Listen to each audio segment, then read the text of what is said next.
आलो आलो. हो मॅनेजर साहेब, सोन्याचं बिस्किट काय भाव आहे? थांबा एक मिनिट, सांगतो. 79,200 रुपये भाव आहे सोन्याचं. एवढे मोठे भाव? बापरे बाप. हो, ते पूर्ण 24 कॅरेटचं आहे ना, म्हणून. हे जीएसटी पकडून आहे की नाही? नाही, हे जीएसटी पकडून नाही. जीएसटी पकडून 81,200 रुपयाचं होते. बापरे, एक तोडे 81,000 होते. आणि अगर मला बिल नाही पाहिजे जीएसटीचं, मग कमी होते का त्याचे पैसे?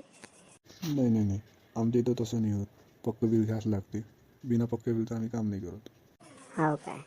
मग याच्यात 5 ग्रामची राहते. तुम्हाला 5 ग्रामचं देऊ काय? पाहतो, थांबा 1 मिनिट विचारून पाहतो. थांबा 2 मिनिटं घरी विचारून पाहतो. हॅलो, एक तोडा 81,000 होते. हां, घेऊ का मग? घेऊन घेऊ मग. करा मग, एक तोडा करून द्या बरं मॅनेजर साहेब. मला एक गोष्ट सांगा, सोनं वाढन की कमी होणार हो? नाही, सोनं वाढन ना. कमी कशाला होणार? वाढणच आता. दिवाळी वगैरे झाली, आता वाढन. आणि नाही वाढलं तर? नाही वाढलं तर तुम्ही मला येऊन मारजा, अजून काय. करा मग, पॅक करा बरं एक 10 ग्रामचं. थांबा, करतो.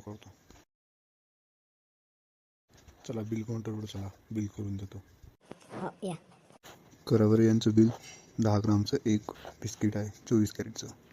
बरोबर लावू द्या. हो सर, तुम्ही आमच्या इथं टेन्शनच नका घेऊ. परफेक्ट भाव लागते आमच्या इथं. ते तर पाहूनच घेऊ, थांबा ना. हे घ्या. हो द्या. पाहू उद्या पार्ट 2.